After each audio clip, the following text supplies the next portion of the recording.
Well, hello, friends, and welcome back to Musey's Modern Dreadfuls.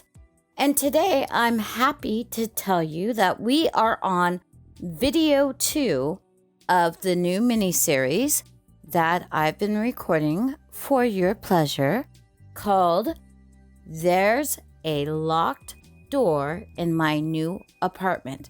This is video 2, but it's still part 1 of the miniseries because, well, performing it is different than just sitting there and reading it. So, and all information will be down below. Now, this author, like I mentioned before, and I will get those links up there. I need to get it to the right editor at the right time, etc., etc.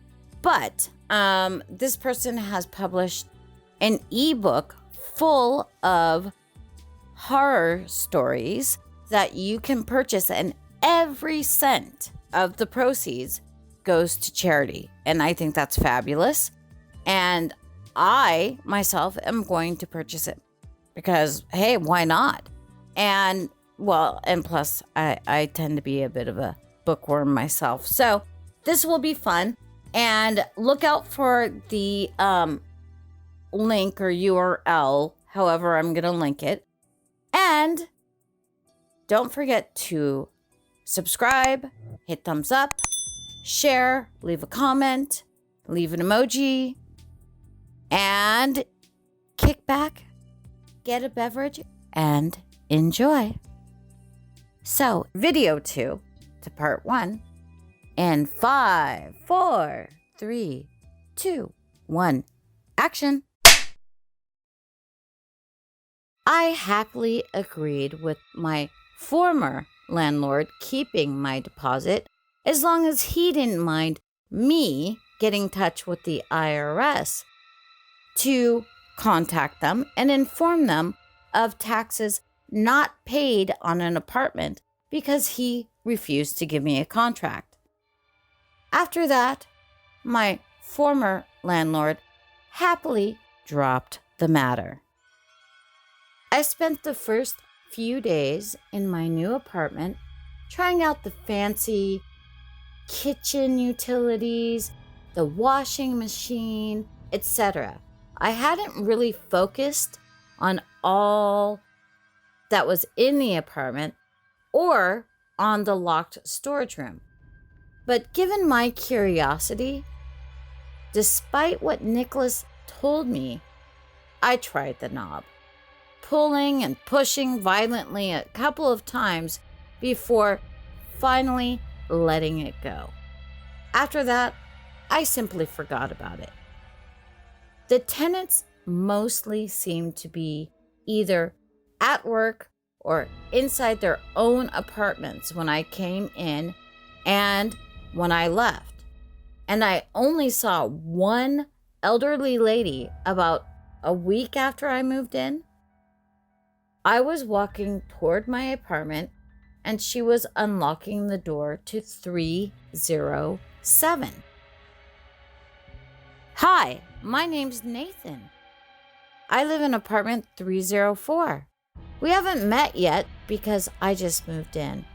I tried to introduce myself and immediately realized how stupid I must have been to try striking up a conversation with an elderly stranger despite being neighbors. She glanced at me sideways with a frown and then rapidly went inside and shut the door behind her. Well, that was rude, I thought, but decided not to let it bother me. I mean, it must have been a bit of a shock to have somebody just walk up, hi.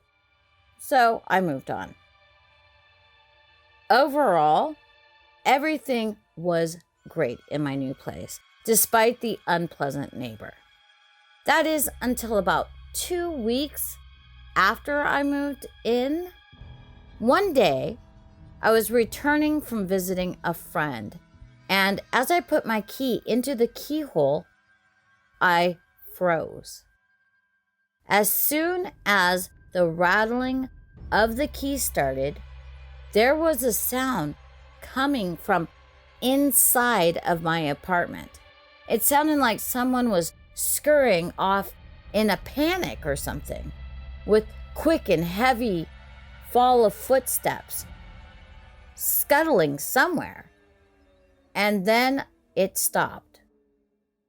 I paused, trying to figure out what I was hearing. I put my ear against the door, trying to hold my breath as much as possible. Did that really come from inside? There was silence. I stood like that for a whole minute and nothing happened. And then a loud thud resounded from inside. It sounded as if someone knocked something heavy to the floor. I was sure I heard it from inside my own apartment. So I decided the safest thing to do would be to call the police. I backed away from the door, pulling out my phone, not breaking my gaze from the door. Still staring at the door, I hear, 911, what's your emergency? The operator was on the other end. Yeah, there's someone in my apartment now. My address is... I proceeded to give them the address, of course, and the operator explained a patrol would be there very soon. 2 police officers arrived in a few minutes, and I pointed them to the apartment. They drew their guns and barged inside, shouting warnings to whoever or whatever was in there. I waited in anticipation for a few minutes until they came back out, guns back in their holsters. They asked me about the locked door, and I explained that it was a storage unit or something and had always been locked. They told me no one was inside and probably never was, either claiming I must have heard the sound from elsewhere, another neighbor, somebody else, etc. It could have just been ambient noises or something else going on in the building somewhere. When I assured them the sound definitely came from inside, they shook their heads, explaining there was no sign of forced entry and nothing seemed to be out of place at all. Windows were closed and locked, too. I thanked them, and they were on their way. Not content with the information they gave me, I decided to double-check the apartment myself. Nothing was off, though no missing or broken items, no damage to furniture, no floors or walls had any damage. There was nothing, no sign of anything. I approached the storage door and stared at it, not sure what I was even thinking. I felt mesmerized, unable to break my gaze from this little door. The apartment was empty, and yet this room was unchecked, despite being tightly locked. It felt like that game when an item is hidden under 3 cups, which are all shuffled around, and you already lifted the 2 which were empty, so you just knew that the item was in the remaining cup. I felt myself grabbing the doorknob and twisting. No dice. I pulled and pushed a few times, rattling the door handle in the process, but it wouldn't even budge. It was as though it was welded shut to the frame. Eventually, I figured the cops were probably right.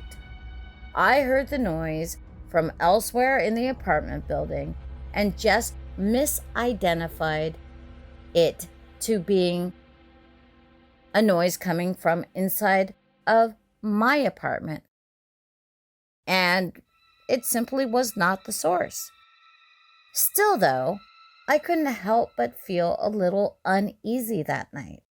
So I double-checked all my windows, made sure they were closed and locked, and the door with both the bolt and the key was locked, and I was determined not to let anyone invade my private space. A few more days went by, and nothing out of the ordinary happened. I had forgotten completely about the previous incident that happened just a few days ago, and I simply went by with my daily routines. Then, one night, as I slept, I was suddenly jolted awake from bed. I was drenched in a cold sweat and breathing heavily. A feeling of immense dread came over me, which made me dart around in the dark bedroom with my eyes. It felt as though I had just woken up from a nightmare, but there was no dream in my memory. Something was definitely off. And then I heard it. A faint sound of a door clicking closed shut came from outside my room. I glanced at the closed door of my room, trying to calm my breathing down. No other sound was heard, just the deafening silence of anticipation. I slowly got out of my bed and tiptoed to the door, putting my ear against it. At first, I thought I heard nothing, but as I listened closer and harder, I heard it. A barely audible scratching sound. Something about it sounded off. It was as if it was too deliberate, too controlled. The scratching would last for one excruciating long moment, as if something was dragged across the wall very slowly, and then it would stop for a moment before continuing with the exact same longevity and force over and over and over. The scratching was unnerving, but it sounded like it wasn't that close to me though.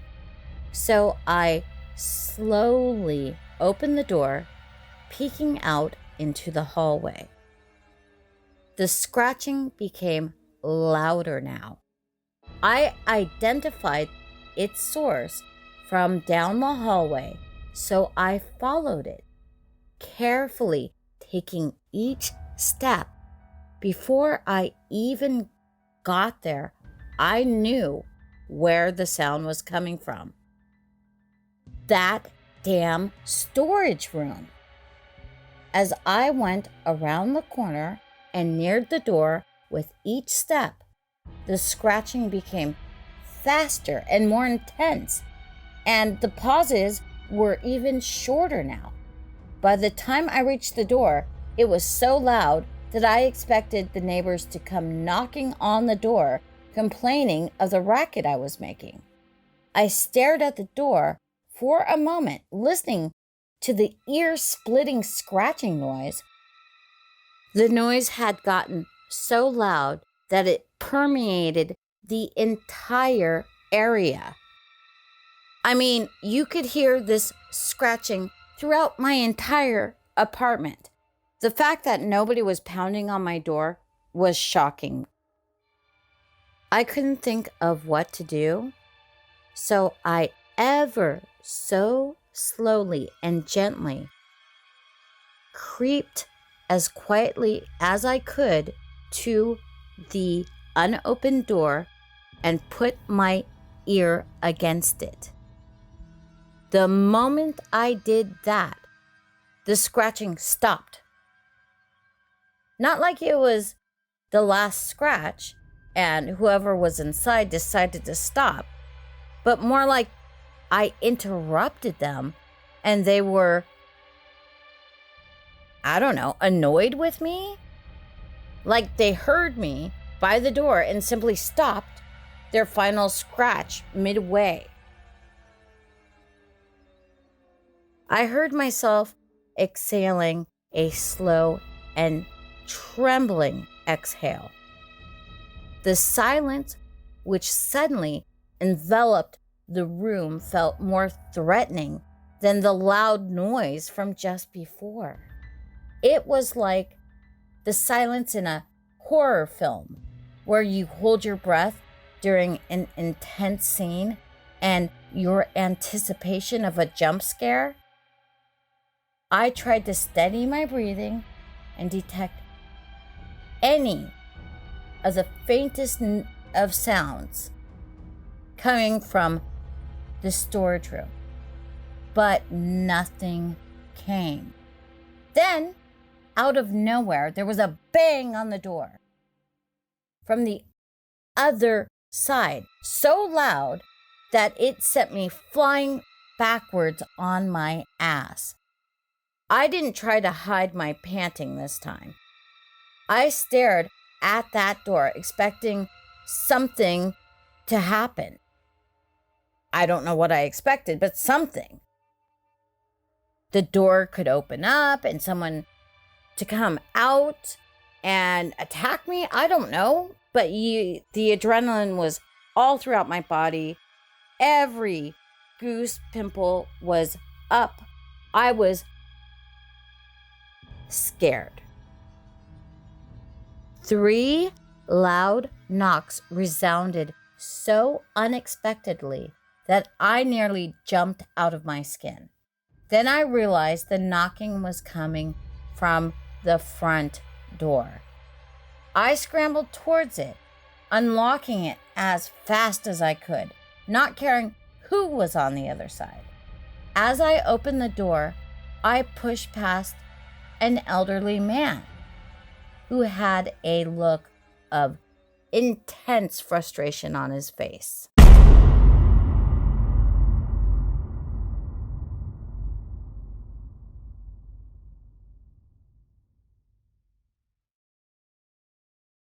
And with that, we have video 2. There's an unopened door in my new apartment. And like I said, this is a fabulous author. I hope to work with this author a lot, and they are published, and I will get you the link. Think we could do a book club. Once I get everything up and get the Discord and Patreon and all that stuff, we could do fun things like that. I'm trying to think of rewards and things we could do.